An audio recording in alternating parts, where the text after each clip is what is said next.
New set, new season. Let's get into it. This is Ready Take Live.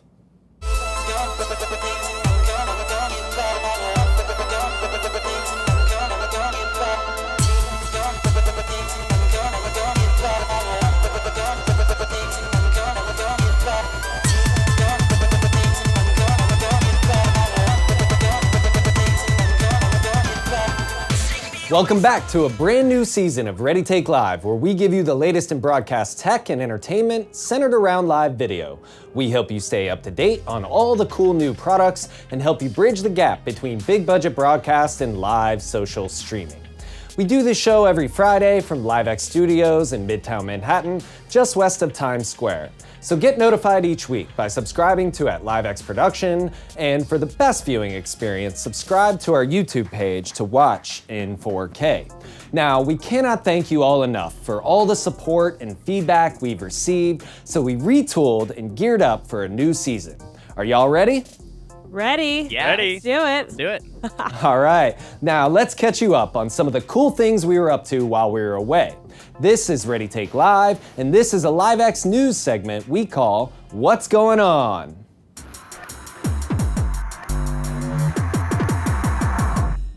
Let's start by welcoming back some of our fellow LiveXers and bring in my co-hosts Nick Nagurka, Aubrey Russell, and Nick Walsh in the control room.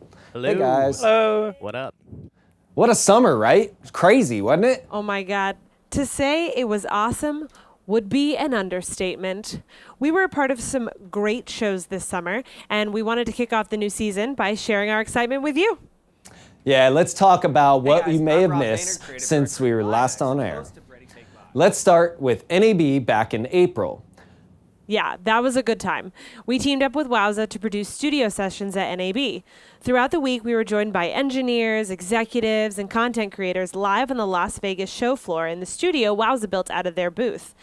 We got to talk about Wowza's product offerings and address some emerging trends and products that we saw coming out of NAB.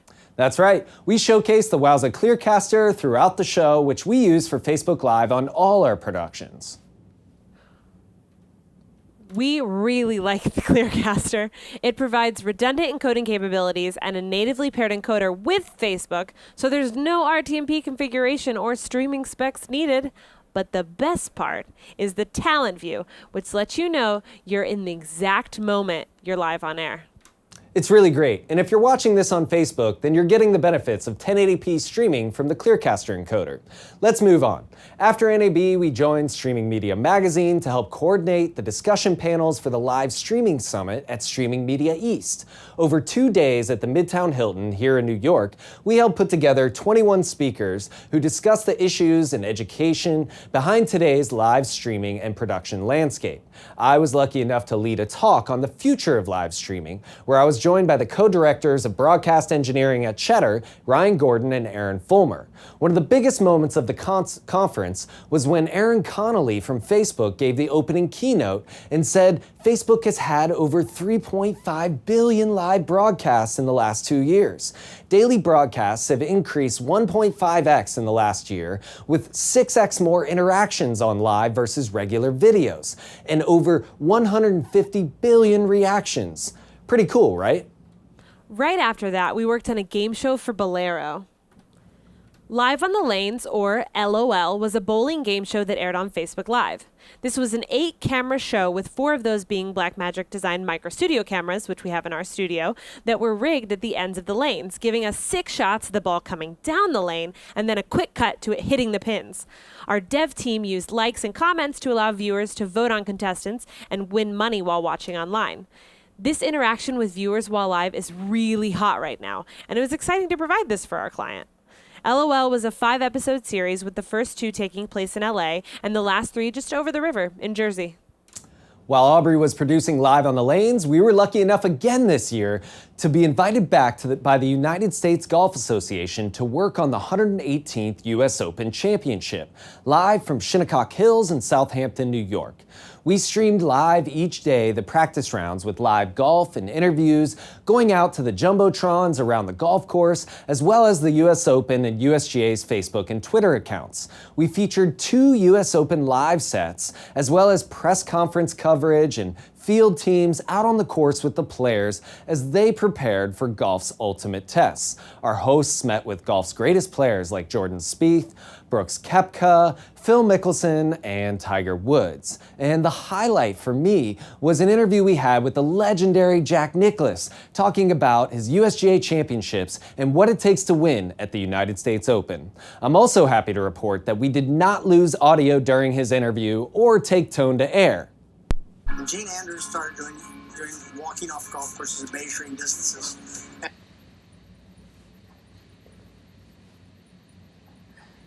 What happened? No audio. Pretty bad, right? Let's listen in. Wait for it. Wait for it. Wait for it. There it is. That actually aired. As Fox's coverage took over, we bowed out with one final show, taking the first tee live to audiences around the globe. But we didn't stop there. While the coverage continued on Fox and FS1, there were 4 digital streams on USOpen.com. Fox managed 3 of them. With the TV coverage, featured pairings, and featured holes shows, we were tasked by the USGA to make a very different kind of show on the 4th channel. They wanted a slow TV ambient viewing experience with a bunch of high and away cameras all over the course in what they called the sights and sounds of the US Open. It was a really cool concept, and I hope to see a lot more of this type of coverage as innovators like the USGA make new inroads into what the fan experience can look like. While Rob and the team were wrapping up the Open, we had the unique opportunity to join Match Sports for live coverage of the 96th annual Pikes Peak International Hill Climb. This year, Volkswagen smashed the previous record and won the 12.5-mile race with an electric car in under 8 minutes. It was awesome to be a part of the coverage for this historical event. There's so much that kept us busy between last season and this one, and we just wanted to take the first episode to catch you up on what we've been up to. One last thing I have to say about While We Were Away, we found out not too long ago that this show right here was nominated and won a Silver Telly Award for online series for the first season of Ready Take Live. It was completely unexpected, and we're deeply honored to receive this award. The Telly Awards annually showcases the best work in TV and video for all screens. They receive over 12,000 entries from all 50 states and 5 continents. Telly Award winners represent work from some of the most respected advertising agencies, television stations, production companies, and publishers from around the world. LiveX received this prestigious award in May of this year at the 39th Annual Telly Awards, and our trophy came in just a few weeks ago. They like me. They really like me. Not the Sally Field voice. It's got to be the Jim Carrey mask voice for me. They love me. They really love me. Now let's move on and get to the gear. I know that's why a lot of you tune in each week, and this week is no different. We like to highlight some of the best production equipment that we use and to make our lives easier. While we were away, there were tons of new and exciting things that we got our hands on. We're back at it again this year, and this is Ready Takes on Ready Take Live.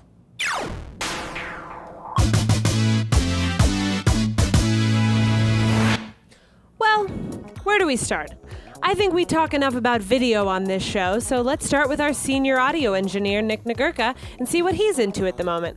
What do you say, Nagurka? Well, this summer we took out our inaugural trip with the Soundcraft VI1000, which some of you may recall we recently unboxed. It formed the audio centerpiece for our coverage of the US Open, taking in audio from all over the course over Fiber and Dante. While it's not a true broadcast console, it offered us some significant routing advantages over our previous console, and its 216-channel post-fader auto mixers really shine with unscripted segments, and it just sounds phenomenal. Where I would usually look to Waves plugins for channel processing, I consistently found that the console itself just sounded really, really good.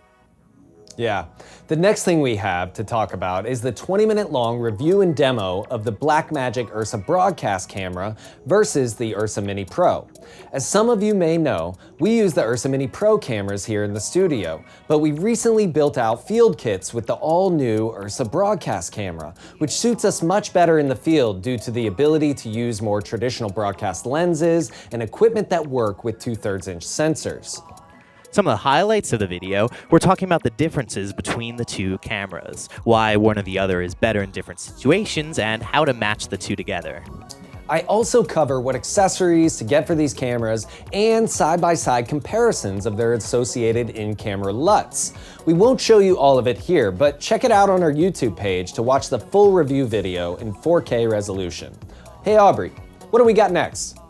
Well, last up for Ready Takes, we have to talk about the new LED wall that we got from Planar. Well, that we, got ourselves from Planar. This Layard TVF LED wall has a 1.57 millimeter pixel pitch and is the thinnest direct view LED video wall on the market, needing only 4 inches of depth for mounting. Say that 5 times fast. These panels deliver a crisp, high-contrast image with its black resin LEDs and planar microgrid shader, enabling the deepest levels of black. And, fun fact, these are also seen on Good Morning America. Hello, LiveX. LED walls add instant production design and enable our studio to have a built-in wow factor that's going to have clients lining up to use these in the studio. Yeah, you hear that, people? This studio that I'm standing in is available to rent out, and it's the only all 12G SDI 4K live studio in Manhattan, with a full-service control room, remote capability, and now an LED wall that can be repurposed for whatever show you might want to create. We also have a global comms system, redundant ISPs with dedicated non-public internet direct from the Google building, and of course, we are fiber and satellite connected for inbound and outbound remotes. Visit livex.tv/studio to learn more about the space and inquire about using it for your next live production series. Okay, so stick around for our live history segment, and when we come back, we'll talk about the first ever NFL broadcast and how football became a live TV staple in American culture. With football season right around the corner, you're not going to want to miss this.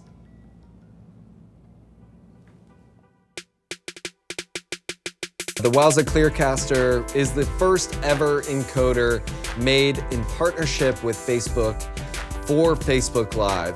Why this is important is because everyone has had that moment where they're not sure whether they're live on Facebook yet. So they have a countdown clock that lets the talent know exactly when they're live on Facebook. We were watching, I have a monitor in front of me that is giving me a countdown from 15 seconds all the way to 1. Our director in the back, Nick Makosi, was watching the same view, the talent view, so that he knew when to drop slate and come to me and cue me to start talking. The best part about it is also what I'm seeing right in front of me is the talent view where I'm seeing your questions, and I'd be happy to answer them. And for the first time, I'm actually seeing it in front of me here, courtesy of the Wowza Clearcaster, which wins our Best Encoder of 2017 award. This is truly the most innovative thing to happen in live encoding. Huge thanks to Wowza for their Clearcaster encoder that we use for Facebook Live. It's really an amazing product. You should check that out as well. We have an unboxing video. And for Ready Take Live, I'm Rob Baynard, wishing you the best of luck on your next live production. Take care, guys.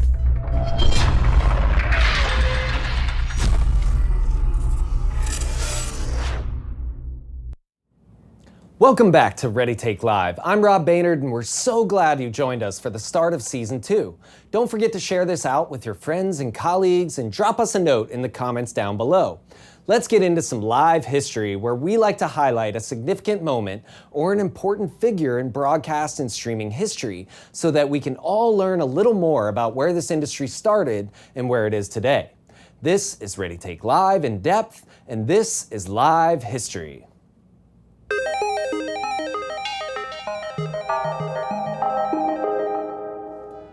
With the NFL season right upon us, many of you are gearing up to park yourselves in front of your flat screens every Sunday for the next few months, and I thought it was a good time to talk about the first ever NFL broadcast that aired on television here in the US.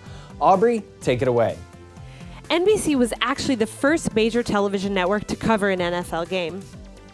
The network was still in its infancy. They only had 2 affiliates, the modern-day WRGB, which is now a CBS affiliate, in Schenectady, and W2XBS in New York City.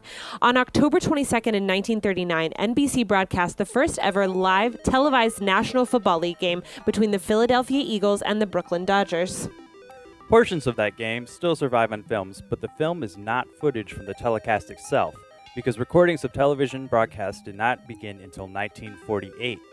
The film is from the use of a sideline camera, which was the sole camera used in the 1939 broadcast, but that would become the standard for all future NFL broadcasts because the angle is particularly suited for estimating yardage, compared with mobile cameras, which, although they offer more interesting perspective, don't often convey where the players actually are on the field. Regular broadcasts of the NFL games began after World War II, and the first ever NFL championship to be televised was the 1948 match between the Eagles and the Cardinals. In 1950, the Los Angeles Rams and the Washington Redskins became the first NFL teams to have all of their games, both home and away, televised. In the same year, other teams made deals to have selected games telecasts. The Dumont Network then paid a rights fee of $75,000 to broadcast the 1951 NFL Championship game across the entire nation. This was the first nationally televised NFL game and paved the way for more football on TVs around the country. From 1953 to 1955, Dumont also televised Saturday night NFL games. It was the first time the NFL fixtures were broadcast live, coast to coast, in prime time for the entire season. The broadcast ended after the 1955 season when the Dumont Network folded. The legacy continued in 1955 with NBC becoming the televised home of the NFL Championship game, paying $100,000 to the league. It's a lot more than that now. The 1958 NFL Championship game, played at Yankee Stadium between the Baltimore Colts and the New York Giants, went into a sudden death overtime. This game has since been dubbed the greatest game ever played and was watched throughout the country and is credited with increasing popularity of professional football in the late 1950s and early 1960s. CBS began to televise selected NFL regular season games in 1956, and by 1959, big market teams such as the Bears and Giants had all their games televised. But small market ones like the Packers and the 49ers still did not. But by 1960, Pete Rozelle promised to move the league office from Philadelphia to New York City and became NFL commissioner to replace Bert Bell after his death. And he worked with the major networks to ensure that every team got all its games on TV. And the rest, as they say, is history. Live history, that is. That's all the time we have today on this episode of Ready Take Live. We hope you enjoyed being here and seeing what we've been up to while we were off. We've got a really exciting Season 2 planned for you, so make sure you subscribe to our Facebook, YouTube, and Twitter pages to get notified of when we go live and any bonus content that we put up, like our unboxings of cool new gear and our new production bot demos by our very own Nick Walsh over on our YouTube page. Hey, that's me. And don't forget to check out our producer blog over on livex.tv and subscribe to the newsletter to stay up to date on what's going on here at LiveX. As always, send us your questions and comments and let us know what you'd like to see on future episodes of Ready Take Live and how we can help you go to the next level. For LiveX and Ready Take Live, I'm Rob Baynard. And I'm Nick Aubrey Nagurka. Russell. Wishing you the very best of luck on on your your next next live live production. Take care, guys.